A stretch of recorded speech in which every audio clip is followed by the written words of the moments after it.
सुहागरात की विधि 1 इस लेख में किसी कुंवारी लड़की के साथ पहली बार संपूर्ण संभोग की विधि बताई गई है।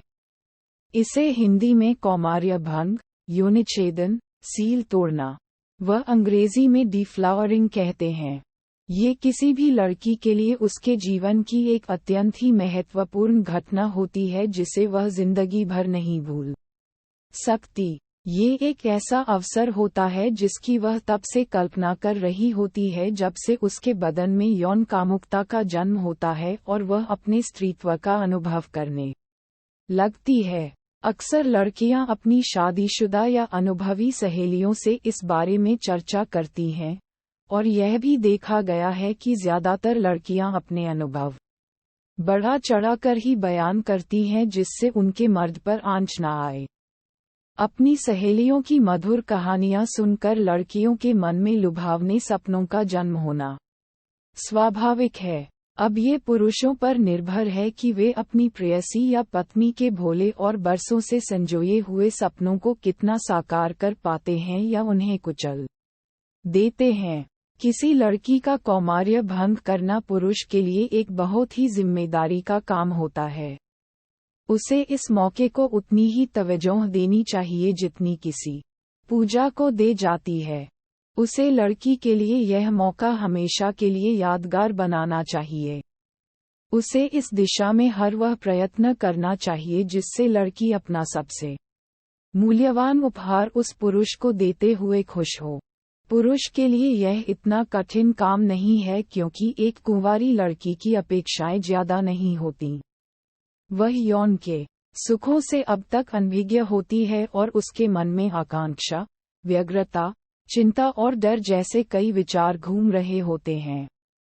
पुरुष का कर्तव्य बनता है कि वह उसकी भावनाओं की कद्र करते हुए बड़े प्यार से उसको धीरे धीरे इस नई डगर पर ऐसे ले जाए कि वह उसके साथ बार बार उस डगर पर चलना चाहे। सुहागरात की तैयारी। मर्दों और लड़कियों दोनों के लिए सबसे जरूरी तैयारी है अपनी शारीरिक स्वच्छता या सफाई। यौन संभोग एक ऐसा मिलन है जिसमें हमारा संपर्क एक दूसरे के पूरे अंग से होता है, तो लाजमी है कि हमारा पूरा शरीर एकदम साफ हो। गुप्तांगों की सफाई तो जरूरी है ही, साथ ही साथ हमारे बाकी अंग, खास तौर से मुंह, जीभ और बगले साफ होना बहुत आवश्यक हैं।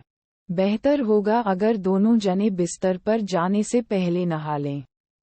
लड़कियों को चाहिए कि अपनी योनि, गुदा, नाभि और स्तनों को अच्छे से धो लें और लड़कों को अपने लिंग को अच्छे से साफ कर लेना चाहिए। अगर लिंग खता हुआ नहीं है, अनसर्कमसाइज्ड, तो उसके सुपाड़े की परत को जांच लेना चाहिए। कई बार वहां गंदगी, स्मेग्मा, छिपी होती है जो दिखती नहीं है। शरीर से कोई दुर्गंध नहीं आनी चाहिए। मेरी सलाह है कि शरीर पर कोई खुशबू, इत्र, सेंट, डियो इत्यादि लगाने की जरूरत नहीं है। सिर्फ साफ सुथरा बदन ही काफी है जिससे हमारे बदन की प्राकृतिक गंध, फेरोमोन्स, नष्ट न हो जाए जो यौनाकर्षण में एक अहम भूमिका निभाती है। हाँ, लड़कों को अपनी उंगलियों के नाखून छोटे कर लेने चाहिए और यकीन करना चाहिए कि वे नुकीले नहीं हैं। नाखून काटने के बाद उन्हें फाइल कर लेना चाहिए वरना अनजाने में लड़की के गुप्तांगों को जख्मी कर सकते हैं। इसके अलावा यौन संसर्ग के लिए आवश्यक है कि एक शीतल कमरा हो जिसमें एक आरामदेह बड़ा बिस्तर हो। कमरे के साथ बाथरूम लगा हुआ हो जिसमें ठंडे और गर्म पानी का बंदोबस्त हो। गोपनीयता और एकांत के लिए गहरे पर्दे और मंद रोशनी बेहतर रहेगी। बिस्तर पर 3-4 तकिए और 1-2 तौलिए होने चाहिए। कुछ लोगों की राय में वातावरण को रूमानी बनाने के लिए सुगंधित मोमबत्तियां और हल्का संगीत होना चाहिए। मैं इसे जरूरी नहीं समझता। अगर हो सके तो ठीक है पर जरूरी नहीं है। मेरी राय में जब लड़का लड़की यौन के आवेश में आ जाते हैं तो उनकी सब इंद्रियां सिर्फ संभोग पर केंद्रित हो जाती हैं और वातावरण की सुगंध या संगीत का एहसास उन्हें कतई नहीं होता। किसी भी संभोग के पहले पेट हल्का होना चाहिए, तो दोनों को हल्का भोजन करना चाहिए और कच्चा प्याज लहसुन से परहेज करना चाहिए जिससे मुंह से दुर्गंध ना आए। वैसे भी खाना खाने के बाद मुंह अच्छे से साफ कर लेना चाहिए। अमूमन लोग सोचते हैं कि संभोग का मज़ा बढ़ाने के लिए मदिरा पान कर लेना चाहिए, पर यह ना तो ज़रूरी है और ना ही मैं इसकी सलाह देता हूँ। मैं मदिरा पान के खिलाफ नहीं हूँ और एक आध पैग में कोई बुराई भी नहीं है, परंतु यौन का मज़ा जो पूरे होशों हवास में आता है वह नशे की हालत में कहाँ आ सकता है। यौन तो खुद ही सर्वोत्तम नशा है, फिर शराब का सहारा किस लिए। वैसे भी डॉक्टरों का मानना है कि शराब लिंग के लिए उत्तेजक नहीं बल्कि एक अवरोधक का काम करता है। शराब के बाद पुरुष सेक्स के बारे में बातें तो बहुत कर सकता है, पर उसकी पौरुष शक्ति कमजोर हो जाती है और कई बार वह संभोग में विफल भी हो सकता है। हाँ, एक और बात, अपने मोबाइल फोन बंद करना ना भूले, वरना वे ऐसे समय बजेंगे कि सारा मजा किरकिरा हो जाएगा। शुरुआत पुरुष के लिए जरूरी है कि वह किसी बात के लिए जल्दबाजी न दिखाए।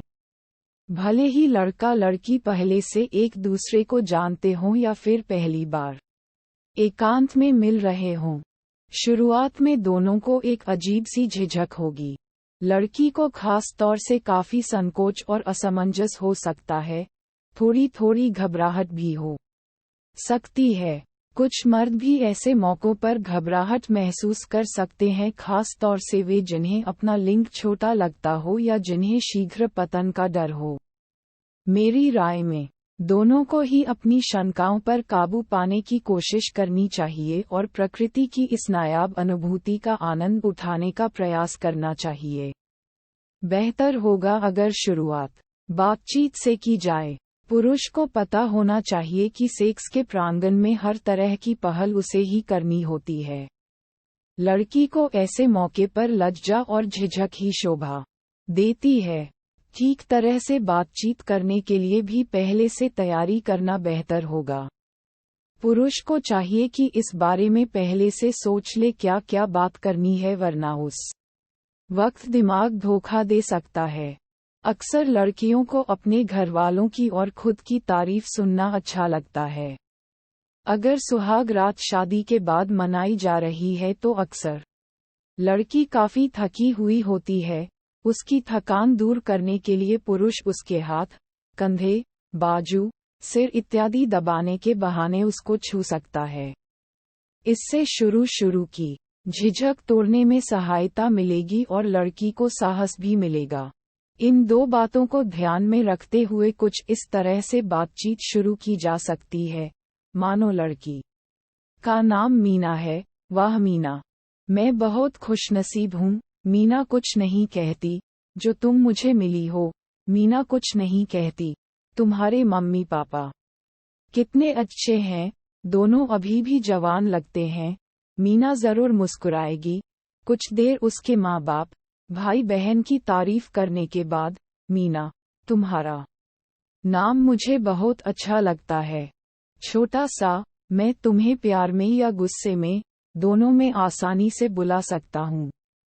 फिर नाटकीय ढंग से उसका नाम एक बार प्यार से और एक बार गुस्से से लेकर दिखाओ। वह जरूर हंस पड़ेगी। तुम हंसती हुई ज्यादा अच्छी लगती हो।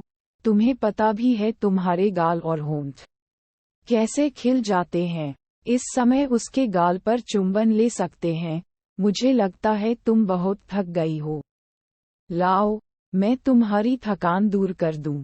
ये कहते हुए उसके कंधे या हाथ या सिर को पकड़कर सहलाना शुरू किया जा सकता है। अगर वह शर्माए या आनाकानी करे तो भी पुरुष को दृढ़ता से उसे पकड़कर प्यार से सहलाना या दबाना चाहिए। चीरहरण संभोग से पहले लड़की को निर्वस्त्र करना एक ऐसा अवसर है जो दोनों को उत्तेजित करने में मदद कर सकता है। इस अवसर का सही उपयोग करना चाहिए। अगर पुरुष लड़की का शरीर दबाकर उसकी थकान मिटाने में जुटा है तो वह आसानी से धीरे धीरे उसके कपड़े इस तरह अलग कर सकता है मानो वे उसके रास्ते में आ रहे हों। लड़की का चीरहरण धीरे धीरे करना चाहिए। अक्सर लड़कियां ऊपरी कपड़े उतरवाने में ज्यादा संकोच नहीं करती, पर पहली बार किसी के सामने ब्रा और पैंटी उतरवाने में शर्म के कारण आपत्ति कर सकती है। अगर ऐसा होता है तो पुरुष को लड़की की इच्छा की कद्र करनी चाहिए और रुक जाना चाहिए। इस समय वह खुद अपने आप को निर्वस्त्र कर सकता है। कुछ लड़कियों को रोशनी में नंगा होने से संकोच होता है तो उजाला कम कर देना चाहिए, पर बिल्कुल अंधेरा ठीक नहीं है। हालांकि मेरा यह मानना है कि सच्चा पुरुष वही है जो स्त्री की इच्छाओं की कद्र करे और उसकी भौतिक कमजोरी का नाजायज फायदा न उठाए। पर यह भी सही है कि पुरुष को दृढ़ता से वे सब काम करने चाहिए जो कि उचित और जरूरी हों। अगर लड़की को ज्यादा ही संकोच या आपत्ति हो तो उसे अपना हक जताकर या जरूरत हो तो थोड़ा बल इस्तेमाल करके लड़की को सही मार्ग पर लाना चाहिए। इसका मतलब ये कदापि नहीं है कि लड़की का बलात्कार किया जाए। आशा है पाठक मेरा उद्देश्य समझ गए होंगे। जारी रहेगा।